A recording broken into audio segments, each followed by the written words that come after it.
আউযুবিল্লাহি মিনাশ শাইতানির রাজিম বিসমিল্লাহির রহমানির রহিম। পবিত্র কোরআন মজিদের সূরা মাইদার আলোচনা চলছে। আমরা ৬ নম্বর আয়াত এখন শুরু করব দ্বিতীয় রুকু থেকে।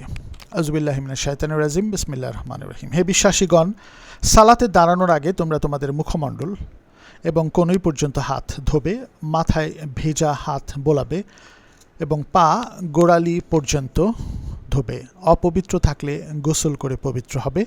তোমরা যদি অসুস্থ থাকো বা সফরে থাকো বা প্রাকৃতিক কাজকর্ম সেরে আসো বা স্ত্রীর সাথে সহবাস করে থাকো, তবে পানি পাওয়া না গেলে পরিষ্কার মাটি দ্বারা তায়াম্মুম করবে। আল্লাহ তোমাদের কষ্ট দিতে চান না, তিনি তোমাদের পবিত্র করতে চান। তিনি তোমাদেরকে তার নেয়ামত দিয়ে পরিপূর্ণ করে দিতে চান, যাতে তোমরা শুকরগুজার হতে পারো। সালাত এর মানে হলো আল্লাহর সাথে সংযোগ স্থাপন করে সৎ কাজ করা, বিধানটা মেনে। যে বিধান এখন হাতে আছে কোরআন, অতীতে যে সমস্ত বিধান এসেছে, সহিফা এসেছে, ধর্মগ্রন্থে এসেছে আসমানি, সেগুলিকে সম্মান করা বলা হচ্ছে সূরা বাকারার ৪ নম্বর আয়াত থেকেই। সেগুলোকে সত্য বলে জানতে হবে, বিশ্বাস করতে হবে। প্রত্যেকটা ইনস্ট্রাকশন ছিল ভালোর পথে। এখন কোরআনে সর্বতোভাবে সমস্ত কিছু একটা জায়গায় চলে এসেছে। এই বিধান মেনে সৎ কাজ করতে হবে আল্লাহর সাথে কানেক্টেড হয়ে। যারা তখন এই জায়গাটায় আসতেন তাদেরকে তো একটা লেসন দিতে হতো। নবীজি তখন ডাক দিলেন হযরত বেলালের মাধ্যমে, হাইয়া আলাস সালাহ হাইয়া আলাল ফালাহ, এসো সালাতের জন্য, এসো কল্যাণের জন্য। কোথায় ডাকলেন? একটা জায়গা তো লাগবে। তখন তার ইন্টারনেট নাই, টেলিফোন নাই, কমিউনিকেশনের কোনো টুল নাই। তাই ডাকলেন একটা স্থানে, যেখানে নবীজি বললেন, এই জায়গায় আমরা মিলিত হয়ে আমরা শিখব এই বিধানটা। ৫ বার আমরা ডাকবো, বা অনেকের মতে তখন ৩ বার ডাকতেন। আমরা এখন ৫ বার যে ডাক শুনি, সেই ডাকে সেই শিক্ষক আছেন কি না সেটা বড় প্রশ্ন। সেই সময় সেই শিক্ষক ছিলেন হযরত মুহাম্মদ মুস্তাফা সাল্লাল্লাহু আলাইহি ওয়াসাল্লাম।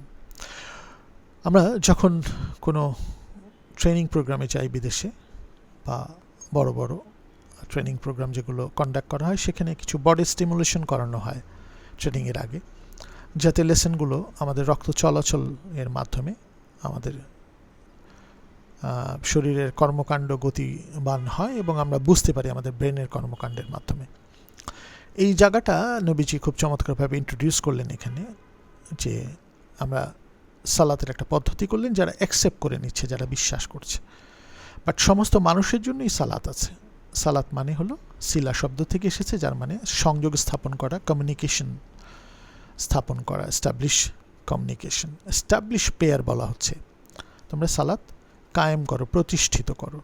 এই কায়েম বা সংযোগ স্থাপন করো সৃষ্টিকর্তার সাথে, যার বিধান মেনে সৎ থেকে তোমরা এটা পালন করবে পৃথিবীতে। এটা হলো সার্বিকতায় সমস্ত মানুষকেই অ্যাড্রেস করা হচ্ছে।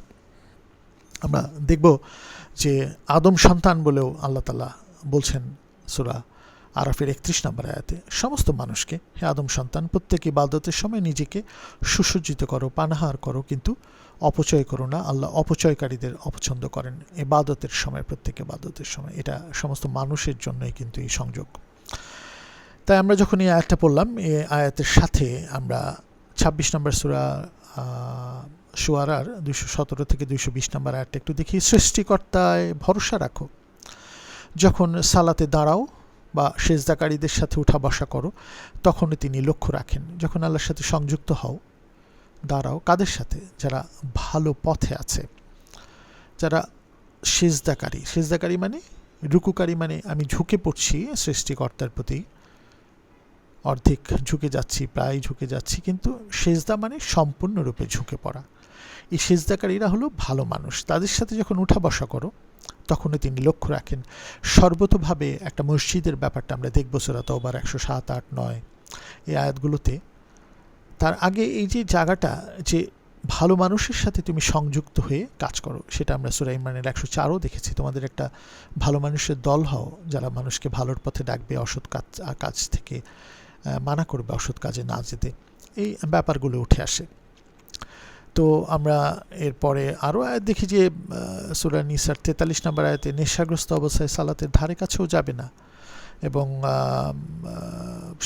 ১৭ নম্বর সূরা বনী ইসরাইলের ১১০-এ দেখি, সালাতে কণ্ঠস্বর খুব উঁচু করো না আর খুব নিচুও করো না, কণ্ঠস্বরে এই দুইয়ের মধ্যপন্থা অবলম্বন করেও আমাদেরকে মধ্যপন্থী উম্মত বলেছেন আল্লাহ তাআলা, একটা ব্যালেন্সড উম্মত, সূরা বাকারার 143-এ। এইভাবে যখন আমরা এই ব্যাপারগুলোকে মিলাতে পারবো, আমাদেরকে একটা ব্যালেন্স সম্প্রদায় এবং কণ্ঠস্বরের ব্যাপারে, শালীনতার ব্যাপারে, কথা বলার ব্যাপারে, এই যে শিক্ষাগুলো এখানে দেওয়া হতো সালাতে, একটা মসজিদ কেন্দ্রিক বা একটা স্থান কেন্দ্রিক। মসজিদ আসলে সর্বতোভাবে এই পৃথিবীর পাটাতনটা ভালো মানুষের জন্য মসজিদ সর্বতোভাবে সালাতে লেগে থাকতে হয়, সৃষ্টিকর্তার সংযোগে ভালো কাজ করতে হয়। যে সম্পূর্ণ সমর্পণ করে সেই হলো মুসলিম সমর্পণকারী, আর যে সমর্পিত হয় সে এই বিধান মেনে চলে, সে ইসলামকে মেনে চলল। এই ব্যাপারগুলো আমরা গভীরভাবে যখন নিব আমাদের মাঝখানে, আমরা সূরা লোকমানে 19-ও দেখেছি, তোমার কণ্ঠস্বরকে কর্কশ করো না, গাধার কণ্ঠস্বর এরকম করো না। এই ব্যাপারগুলি মানুষকে শালীনতা শিক্ষা দেয়। সার্বিকতায় একটা স্কুল তৈরি করেছিলেন মুহাম্মদ সাল্লাল্লাহু আলাইহি ওয়াসাল্লাম, যে স্কুল এখন ঠিকমতো হয়তো বা ব্যবহৃত হচ্ছে না, বা যারা শিক্ষক তারা কিভাবে করছেন, এই সত্যিকারের কোরআনিক মেসেজগুলো আসছে কিনা, বা সর্বতোভাবে মানুষের জন্য আসছে কিনা, এই ব্যাপারগুলো এখানে আমরা আলোচনায় কিছুটা আনব। এই আলোচনা করতে গিয়ে আমরা যদি সূরা তওবার কয়েকটা আয়াত একটু আলোচনা করি, সেটা হলো 9 নম্বর সূরার 107 নম্বর আয়াত থেকে 110 নম্বর আয়াত পর্যন্ত এই বিষয়গুলো একটু আলোচনা করলে আমাদের কাছে ব্যাপারটা প্রাসঙ্গিক, রেলেভেন্ট হয়। 107, সত্য প্রত্যাখ্যান, বিশৃঙ্খলা ও বিশ্বাসীদের মধ্যে বিভেদ সৃষ্টির উদ্দেশ্যে মুনাফিকদের একটি অংশ একটি পৃথক মসজিদ নির্মাণ করেছে। মসজিদ শুধু নির্মাণ করলেই হবে না, অসৎ টাকা দিয়ে সারা জীবন চালালাম, রোজগার করলাম, মানুষকে ঠকালাম, এবং শেষ বয়সে এসে মসজিদে দান করে মনে করলাম আমার সমস্ত পাপ মাফ হয়ে গেল। আসলে তা না, সেই মসজিদ হয় না। এই ব্যাপারগুলোই সার্বিকভাবে এখানে উঠে আসবে। সত্য প্রত্যাখ্যান, বিশৃঙ্খলা ও বিশ্বাসীদের মধ্যে বিভেদ সৃষ্টির উদ্দেশ্যে মুনাফিকদের একটি অংশ একটি পৃথক মসজিদ নির্মাণ করেছে। এটা লোকাল আয়াত তখনকার পার্সপেক্টিভে, কিন্তু একটা সার্বিক বিষয় আছে এখানে, সর্বকালের জন্য উঠে আসে। ইতিপূর্বে যারা আল্লাহ তার রাসূলের বিরুদ্ধে যুদ্ধ করেছিল, তারা তাদের গোপন ঘাঁটি হিসেবে ওই মসজিদকে ব্যবহার করতে চায়। আল্লাহ ও রাসূলের বিধানের ব্যাপারে যারা মানে না, যারা বিরুদ্ধে যাচ্ছে, সত্যিকারের কোরআন না মেনে, তারাও কিন্তু এই ক্রাইটেরিয়াতে পড়ে যাচ্ছে। ওদের কাছে গেলে ওরা শপথ করে বলবে আমরা নেক নিয়তে মসজিদ নির্মাণ করেছি, নেক নিয়তে করেছি। আর এখন আল্লাহ নিজে সাক্ষ্য দিচ্ছেন যে ওরা মিথ্যাবাদী। এইটা মানুষকে বুঝতে হবে গভীরভাবে আয়াতগুলো। 108 নম্বর আয়াত, অতএব তুমি কখনো সালাতের জন্য সেখানে দাঁড়াবে না। আল্লাহ মানাই করে দিচ্ছেন। আল্লাহ সচেতনতার ভিত্তিতে যে মসজিদ প্রতিষ্ঠিত হয়েছে, তাকওয়ার ভিত্তিতে, সালাতের জন্য সেটাই উপযুক্ত, এটা আমাদের বুঝতে হবে। তুমি শুধু সেখানেই সালাতের জন্য দাঁড়াবে, যেটা আল্লাহ সচেতনতার ভিত্তিতে তৈরি। এই বিধান মানার জন্য, শিক্ষা দেওয়ার জন্য, এইটাই মেনে চলার জন্য আবার ফিরে আসার পর যেন আলোচনায় বের হয়ে আসে এই বিধান মেনেই আমি এসেছি, ভুল হয়নি, ভুল হলে ক্ষমা চেয়ে আর যেন তার রিপিটেশন না হয়, পুনরাবৃত্তি না হয়, যেটা সূরা আনফালের আল্লাহ তাআলা বলছেন, বিভিন্ন সূরায় বলছেন যে তোমরা পুনরাবৃত্তি করো না এই ভুলের। 8-38। এই যে তুমি শুধু সেখানেই সালাতের জন্য দাঁড়াবে, যেটা আল্লাহ সচেতনতার ভিত্তিতে তৈরি, সেখানেই তুমি পরিশুদ্ধি প্রয়াসী মানুষদের পাবে। আর আল্লাহ পরিশুদ্ধি প্রয়াসী মানুষকে ভালোবাসেন, যারা পরিশুদ্ধ হতে চায়, পরিশুদ্ধ হয়েছে, তাদেরকে তুমি পাবে। কি চমৎকার আয়াত! এই তওবারই 109 নম্বর আয়াতে বলছে আল্লাহ কোন ঘরটি উত্তম, জিজ্ঞেস করছেন প্রশ্ন। আল্লাহ সচেতনতার ভিত্তিতে আল্লাহ সন্তুষ্টি লাভের জন্য নির্মিত ঘর, না খাদের পাশে নির্মিত ঘর, যা যে কোনো মুহূর্তে অধিবাসী সমেত জাহান্নামের আগুনে গিয়ে পড়বে? শুধু মসজিদে গেলেই হবে না, সঙ্গ তৈরি করলেই হবে না, সেই সঙ্গের মাঝখানে এক সততা থাকতে হবে, সৌন্দর্য থাকতে হবে, অসততার কোনো টাচ থাকতে পারবে না। যেটা আমরা দেখেছি এই কাবা ঘর পুনর্নির্মাণের সময় রাসূলুল্লাহ সাল্লাল্লাহু আলাইহি ওয়াসাল্লাম কোনো অসৎ টাকা নেননি। হাতিম কাবা ঘরের অংশ হলেও ওই জায়গাটা নির্মাণের টাকা তখন ছিল না, কিন্তু প্রচুর অসৎ মানুষ টাকা দিতে চেয়েছে, উনি ওই ঘরকে বৃদ্ধি করেননি। ওটা ওইভাবেই এখনও আছে, কাবা ঘরের অংশ। এই ইতিহাস থেকে আমরা জানব যে কোনো অসৎ টাকা দিয়ে এই মসজিদ বা যে কোনো সৎ কাজ করার প্রয়োজন নেই। আল্লাহ ইচ্ছে করলে এক মুহূর্তে সমস্ত মানুষকে এই সব কিছু শিখিয়ে যেতে পারেন।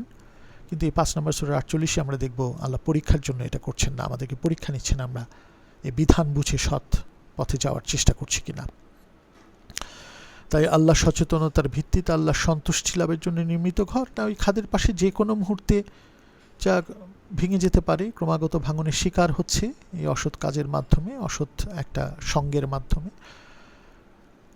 তাই যে কোনো মুহূর্তে অধিবাসী সময় জাহান্নামের আগুনে গিয়ে পড়বে, যে কোনো মুহূর্তে এটা জাহান্নামের আগুনে গিয়ে পড়বে। আসলে আল্লাহ সীমালঙ্ঘনকারীদের সত্য পথ প্রদর্শন করেন না। 110 নম্বর আয়াত, এই ঘরের নির্মাতাদের ব্যাপারে নির্মম সত্য হচ্ছে এই ঘরই আমৃত্যু অসহনীয় অন্তর্জ্বালারূপে ওদের দহন করবে। আমৃত্যু অন্তর্জ্বালারূপে ওদের দহন করবে।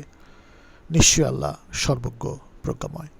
আমরা এই অজু বিষয়ে এবং নিজেকে পরিচ্ছন্ন করার বিষয়ে, যেটা ব্লাডের স্টিমুলেশন হয় এবং নেতৃত্ব গুণাবলী অর্জন হয়, বিভিন্ন বড় বড় দেশের বড় বড় ট্রেনিংয়ে প্রথমে স্টিমুলেশন করা হয় ব্লাডের, কিছুটা ফিজিক্যাল মুভমেন্ট করিয়ে নেওয়া হয় যাতে লেসনগুলো বোঝা যায়। এখানেও নবীজি সাল্লাল্লাহু আলাইহি ওয়াসাল্লাম যারা বিশ্বাস স্থাপন করে এই ঘরে আসছে তাদের জন্য তো করছেন এই ব্যাপারটা, এবং সার্বিকভাবে সালাতের মাধ্যমে এই বিধান মেনে চলার জন্য আদম সন্তানকেও, সমস্ত মানুষকেও উনি এই লেসনটা দিচ্ছেন।